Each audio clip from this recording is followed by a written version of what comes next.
जो भी होता है, पाकिस्तान के साथ जो खेल खेला जाता है, आज आप देखते हैं कि वही साहब वहां बैठे पाकिस्तान के खिलाफ उसी पीआर फर्म को, ऐसे लोगों को एक्टिव करते हैं जो anti state, anti Pakistan movement में इनका साथ दे रहे हैं।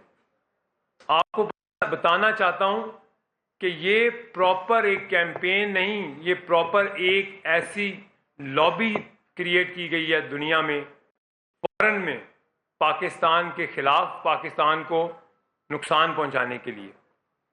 कभी ये पीआर फर्म पाकिस्तान की जमहूरियत के खिलाफ शब खून मारते हैं, कभी पाकिस्तान के जमहूरी निज़ाम के खिलाफ। पहले 2 साल आपने एक ड्रामा रचाया कि आपके खिलाफ साजिश कर दी है, इसी मुल्क में जहां आप जाके अभी रोना रो रहे हैं अपना। आपने पूरी सियासत का आपका इन्हिसार था कि आपके खिलाफ वहां से, इसी मुल्क से साजिश हुई है। हर तकरीर उठा के देख लो, आपने इस पाकिस्तान के बच्चे को बेवकूफ बनाया।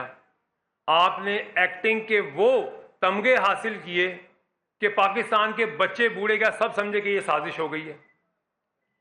जब हमने अभी अपनी असेंबली में ये रेजोल्यूशन पेश किया कि हमारे मुल्क में मुदाखलत नहीं होनी चाहिए किसी बैरूनी ताकत की, और कोई ताकत कौन होती है पाकिस्तान की डेमोक्रेसी के ऊपर हाथ उठाने वाली, उंगली उठाने वाली। शर्म की बात है कि आप उसी असेंबली में बैठे आपके मेंबरान उसको अपोज करते हैं। वतनी, ये आप अपने आप को दावेदार कहते हैं हम मुहिब वतन हैं, आपसे बड़े मुल्क दुश्मन भी नहीं बैठे हुए हैं। मैं अपने जज्बात को कंट्रोल में नहीं रख सक रहा, क्योंकि मैं आपको सिर्फ ये बताना चाहता हूं कि मैंने जो जितना करीब से इन लोगों को देखा है, शायद ही पाकिस्तान में इस जमात में किसी ने इनको देखा होगा। जो साजिश ये 2 साल रचाते रहे, साइफर नाम लेकर, ये साजिश हो गई, मीर जाफर पड़ गए, मीर सादिक पड़ गए। आपने वहीं जाके फिर आपने वहां पे एक प्रॉपर पीआर फर्म हायर कर ली। आपको पैसे कहां से आते हैं वहां से? मैं बताता हूं आपको पैसे कहां से आते हैं। आपने जितनी कंपनीज हायर की हुई हैं दुबई में, आपकी कतर की कंपनी का इंकिशाफ करूंगा, आपकी यूके में जो आपके ये लोग बैठे हैं जो कि लॉबिंग कर रहे हैं, जो कि यहूदियों के साथ बैठ के जिनको जहां से आपको ये पैसा जनरेट हो रहा है, मैं उस एक एक पैसे को, एक एक अकाउंट को पाकिस्तान की आवाम के सामने लेके आऊंगा। ओके, आप बैठ जाए। आपने पाकिस्तान के लिए ऐसा माहौल क्रिएट किया कि आप पाकिस्तान में लोगों को ये बताना चाहते हैं कि पाकिस्तान तो साजिश कर गए पाकिस्तान के साथ। पाकिस्तान की जो मुसल्लह अफवाज है उसके खिलाफ ऐसी घिनौनी कैंपेन चलाते हैं आप। एक एक अकाउंट डिटेल्स हैं, कौन बैठ के वहां चलाता है, कौन वो ट्वीट्स करता है, उसको पैसा कहां से आता है। वो तो 1.5 लाख रुपए महीना पे यहां पे तनख्वाहदार था, और हमने उसको 2017 में यहां पे पीटीआई के दफ्तर में हायर किया था। आप ऐसे ऐसे लोगों से इस्तेमाल हो रहे हैं। मैं अपने पीटीआई के लोगों को, उनको भी कह रहा हूं जो थोड़े बहुत दावेदार हैं, जो कि वाकई में थोड़ा शऊर रखते हैं, इस मुल्क से मोहब्बत करते हैं, और वो मुझे मिलते हैं, आपके मेंबरान भी हैं ऐसे। आप खुदारा उन लोगों को सामने लेके आएं, उनको अपोज करें, और उनको इस दुनिया के सामने उनके चेहरे बेनकाब करें जो पाकिस्तान के खिलाफ इन साजिशों में मुलविस हैं। आपने मीडिया कैंपेन में क्या क्या कुछ पाकिस्तान की अफवाज के खिलाफ नहीं कहा।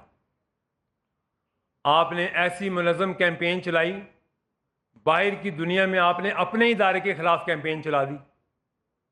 आपको पैसे जो दे रहे हैं वो हमें सब मालूम है। आपकी मनी ट्रेल तक आपको डॉलरों में जो पैसे मिलते हैं, जो दुबई में मिलते हैं, जहाँ से आपको लंदन जाते हैं, और लंदन से आपको जो बाहर स्टेट्स में बैठा जो आज आपकी ये ट्वीट्स करता है, वो मुल्क दुश्मनी नहीं तो और क्या है।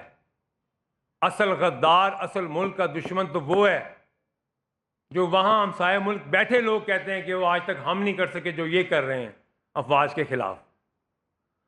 आज आप एक नया ड्रामा रचाते हैं, और जिस इस वर्किंग ग्रुप को आप ये लेटर लिखते हैं, आपको पता है वो तो एक सेमी गवर्नमेंट इदारा है, और ये एक वेबसाइट पे मौजूद है कि ये पेड आपकी पीआर के लिए वो आपको इश्तिहार उनके लगे हुए वेबसाइट के ऊपर, इतने डॉलर्स दें पर मिनट पर डे, आपके सामने वो आ जाए कि आप गूगल करें, मैं आपको वो उसकी डिटेल्स भेज देता हूँ, आप देखेंगे वो कितनी अथेंटिसिटी है उसकी। लेकिन आपका मकसद क्या है? आपका मकसद सिर्फ ये है कि इस मुल्क में इंतशार फैले, आपका मकसद ये है कि इस मुल्क में आग लगे। आपका मकसद और है क्या? क्योंकि पाकिस्तान एक सही सिमत में चलना शुरू हो गया है। कभी आप चाइना विजिट को कहते हो फ्लॉप विजिट है, कभी आप कहते हैं इस मुल्क के अंदर ये आईएमएफ का राज हो गया है। आपने ऐसा कौन सा करतूतनामा दिखाया है इस मुल्क में जिसमें इस मुल्क का एक भी फायदा हुआ हो? आप 18 से लेकर आज 24 हो गई है, आपने उस वक्त भी हमने इसी बात पे आपसे अलहदा हुए, आपके मालूम होते हुए आपको पता था कि करप्शन का राज है आपके हुकूमत में। आपकी हुकूमत उतरते ही आपने इदारों के ऊपर अटैक कर दिया। आप चाहते हैं कि इस मुल्क के इदारे आपस में लड़ें। इस पार्टी के अंदर अगर कुछ लोग थोड़ी सी अकल रखते हैं, मैं आज उनसे ये दरख्वास्त करता हूँ, वो मेरे सीनियर रह चुके हैं, मैं उनकी बहुत इज्जत करता हूँ, और मुझे पता है कि वो दिल में उनके लिए, पाकिस्तान के लिए कितनी हमदर्दी है। मैं उन्हें ये रिक्वेस्ट करता हूँ कि आप ऐसे मगरमच्छों को, इनको बेनकाब करें। पाकिस्तान तो आओ आप, अगर मुहब्बे वतनी है, अगर लीडर को छुड़वाना तो यहाँ आके बैठो, इस मुल्क में बैठो, आके इस मुल्क में बैठ के बात करो जैसे हम बैठे हैं यहाँ पे। आपका तो यहाँ लेना देना कुछ नहीं है, पकड़ा मार और आप भाग गए लंदन। मेरे से बेहतर कौन जानता है कि आपकी पीआर क्या थी, आपके कॉन्टेक्ट्स क्या हैं, आपके लिंक कहाँ कहाँ हैं। आप बात करो पाकिस्तान के लिए, आप होते कौन हो आप ऐसी बात करने वाले पाकिस्तान के खिलाफ? हमारे मुल्क को ऐसे गंदा करोगे तो हम आपको नंगा कर देंगे। मैंने इस पार्टी के लिए जितनी मेहनत और कुर्बानी दी है वो मैं जानता हूं, या मैं इस पार्टी में मौजूद लोग जानते हैं, जो आज भी मुझे व्हाट्सएप पे मुझे रिक्वेस्ट करते हैं, मुझसे बात करते हैं और कहते हैं हमें आज भी दुख है। लेकिन अफसोस ये है कि आपके अंदर में, वो सही कहते हैं, जो सांप हैं, इनको कुचलें, इनको मारें। ये कहीं और से इस्तेमाल हो रहे हैं इस मुल्क को नुकसान पहुंचाने के लिए। ये क्यों इस्तेमाल हो रहे हैं? क्योंकि इनको वहाँ पैसा मिल रहा है, इनको वहाँ पे दूसरी एजेंसी, मुल्क दुश्मन एजेंसियाँ इनको पैसे दे रही हैं, इनको फंड कर रही हैं। और आप अपनी पार्टी में पहले नीचे तो देखें कि आपके नीचे हो क्या रहा है, आपके किन लोगों को आगे किया जा रहा है। आपके उन लोगों को आगे किया जा रहा है जिनका सियासत का कोई माई बाप ही नहीं है, जिनके सियासत में कोई वफादारी नहीं है, और आप उनके हाथों इस्तेमाल हो रहे हैं। आप उनके हाथों इस मुल्क में अफरा तफरी फैलाने के लिए आपका एक हिस्सा बन रहे हैं, आप उनके आलाकार बन रहे हैं आप। हाँ, मैं आपके साथ खड़ा होता हूँ, आज खड़ा होता हूँ आपके साथ। आप 9 मई के उन शहदा की जिनकी आपने बेहरमती की, उनकी फैमिली के एक एक घर में जाके माफ़ी मांगे। मैं आपके साथ हर वक्त मैं माफ़ी मांगूंगा, आपके साथ खड़ा हूँगा, और बाकी लोग भी खड़े होंगे जो छोड़ के गए हैं आपको। आपकी लीडरशिप में जो जो आएगा 9 मई को कंडेम करे, उनके शहदा से माफ़ी मांगे। उन मॉन्यूमेंट्स में जिनमें आपने बेहरमती की है, उनके शहदा के घर जाएं, उनसे माफ़ी मांगे। आप जिना हाउस के जो जलाओ में आप लोगों ने जो किया, आप उसकी माफ़ी मांगे। आपकी कोई लीडरशिप माफ़ी मांगे, मैं उसके साथ खड़ा हूँ। मेरा तो कोई इख्तलाफ नहीं है आपके साथ, हमारी तो एक अलहदा मैं हो गया था, बस नज़रिया नहीं मिलता, सोच नहीं मिलती आपके साथ। लेकिन मैं ये तो नहीं चुप रह सकता ना कि आप मुल्क से बाहर जाओ और मेरे इदारे और मेरे मुल्क के खिलाफ आप साजिश करो। मैं आपकी एक एक चीज़ को यहाँ नंगा करूँगा। मैं बताऊँगा कि आपकी प्रॉपर्टीज़ कहाँ थी, आपने कहाँ कहाँ पे ज़रूरी रकबे लिए, आपने कहाँ कहाँ किन किन कॉन्ट्रैक्ट्स में आपने सपोर्ट किया लोगों को। आप ये करके देखो तो मैं बताता हूँ आपको कि आपके पल्ले क्या है, आपकी हैसियत क्या है। आप इस मुल्क के बारे में, इस मुल्क की सालमियत के ऊपर आप कोई अटैक करो। आपके लिए ये मैसेज है मेरा, तमाम इन पार्टी के लोगों के लिए। और मैं चैलेंज करता हूं, आप करो मेरी ट्रोलिंग, आप करो सोशल मीडिया पे, मुझे जितना कर सकते हो आप करो। जहां मेरे मुल्क की बात आएगी मैं आपको वहां लेके खड़ा करूंगा जहां आपको मुंह छुपाने के लिए जगह नहीं मिलेगी, समेत आपकी लीडरशिप के। कोई बयान दे आपकी लीडरशिप कि मैंने वहां जाके गलत गवाही दी है और झूठ साबित हो, मैं आपको जवाब दूं। लेकिन आप पाकिस्तान की आवाम को गुमराह मत करो, आप पाकिस्तान के लोगों को, बच्चों को गुमराह ना करो। वो छोटे छोटे बच्चे जो आज जेलों में हैं, आपने कभी पूछा उनसे कि आपने उनको कैसे गुमराह किया है? उनके मुस्तकबिल का सोचने के लिए उनको आपने जेलों में डलवा दिया कि जाके जिना हाउस जला दो, GHQ में हमला कर दो। आपको शर्म से डूब मरना चाहिए। आज आपका एक करिंदा उठता है, वो अमेरिका बैठ के ट्वीट करता है, एक उठता है वो UN वर्किंग ग्रुप को जाके लेटर लिखता है, आप IMF को लेटर लिखते हैं। कौन सा ऐसा काम है जो आपने इस मुल्क के लिए नुकसान पहुंचाने के लिए ना किया हो? कोई ऐसा आप एक इकदाम बताएं ऐसा। आपके अंदर जहर इस मुल्क के लिए इतना भर चुका है, सिर्फ अपनी ज़ात और अपने मफाद की खातिर। आपको ना ये हम करने देंगे इंशाल्लाह और ना ये होगा इंशाल्लाह। पाकिस्तान के लिए सोचना है और पाकिस्तान को आगे लेके जाना है हमने। आज आप देखें, मैं आपको आज एक रिसर्च भेजूंगा, प्रेस रिलीज कराऊंगा आज। ये जो इकोनॉमिस्ट बाहर बैठे हैं वो कह रहे हैं पाकिस्तान बेहतर सिम की तरफ जा रहा है। हाँ, मुश्किल वक्त है, ज़रूर है मुश्किल वक्त।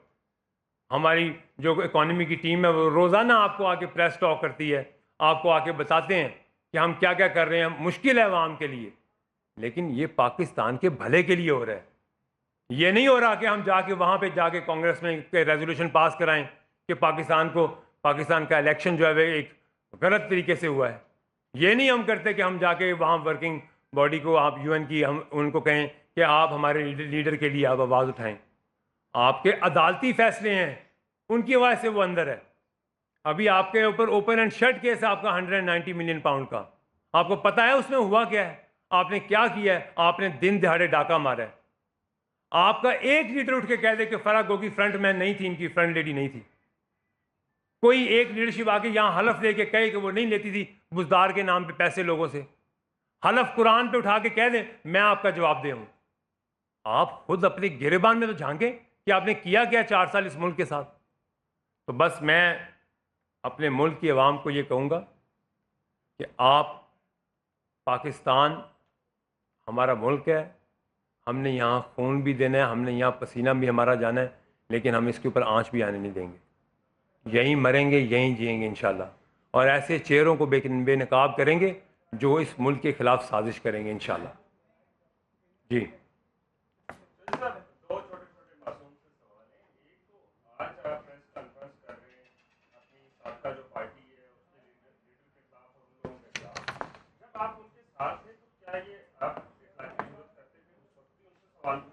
अगर आप पहले का ही ले लें, अगर आप 2021 में मेरा एक लेटर जो मैंने रेजिग्नेशन दिया हुआ है वो मैं आपको व्हाट्सएप कर दूंगा, दिखा भी दूंगा कि मैंने उस लेटर में क्या क्या लिखा हुआ है। और मैंने जैसे वो जब वो प्राइम मिनिस्टर थे, मैंने उनकी हुकूमत से एडवाइज़र टू पंजाब इस्तीफ़ा दिया था और मैंने इस चीज़ पे कहा था कि आपके पंजाब में करप्शन हो रही है। आपका ये एक जवाब आ गया।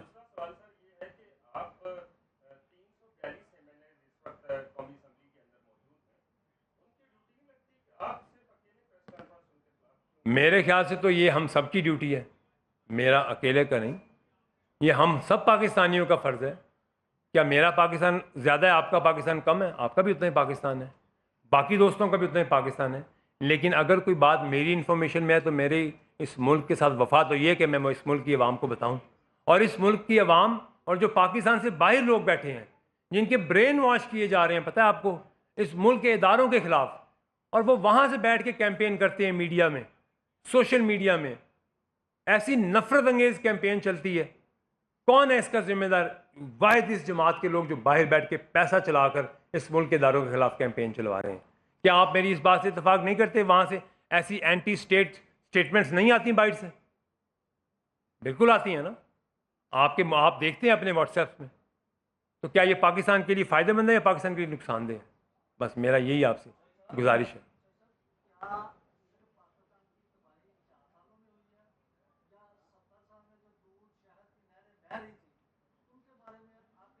जो जिम्मेदार है पाकिस्तान को नुकसान पहुंचाने में, उस सबको जवाबदेह होना होगा, जो भी है।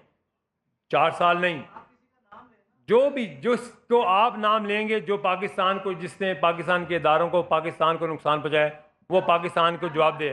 और देखें, अगर किसी ने पाकिस्तान को नुकसान पहुंचाया है, उन्होंने यहाँ केस भी भुगते हैं, उन्हीं को आपकी ही अदालतों ने उनको आज बरी भी किया हुआ है और आज आपके मुल्क में हुकूमत के बैठे हैं। आप ये बेहतर सवाल उनसे भी पूछ सकते हैं, जिन इदारों ने उनको, जिन अदालतों ने उनको, मैंने जवाब दे दिया आपको, उन्हीं अदालतों ने उनको बाइज्जत बरी भी किया हुआ है और वो आज इस मुल्क की हुक्मरानी कर रहे हैं और आपके सामने कर रहे हैं। जी जी प्लीज़।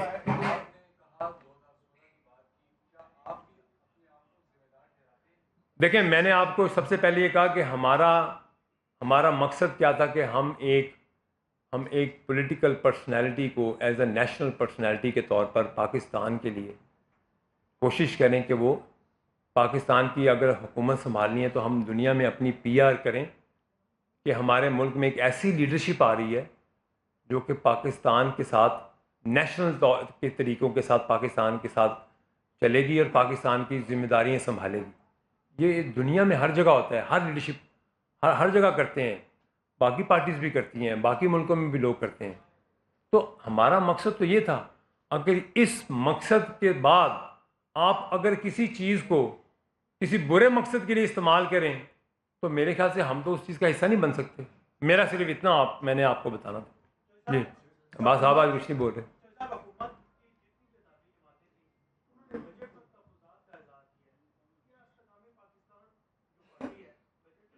देखिए, मैं इकॉनमी का स्पेशलिस्ट नहीं हूँ, लेकिन मैंने कहा कि मुश्किल बजट था। मैंने कहा कि पाकिस्तान की बेहतरी के लिए, पाकिस्तान की आवाम की बेहतरी के लिए मज़ीद, मुझे पता है बहुत मुश्किलात हैं, मैं इस चीज़ से मैं एग्री करता हूँ। मतलब मुझे पता है कि मज़दूर, किसान, सबके लिए मुश्किल है, तनख्वाहदार तबके के लिए मुश्किलात हैं, हर चीज़ के लिए बेहतर। तो मेरा कहने का मकसद क्या है?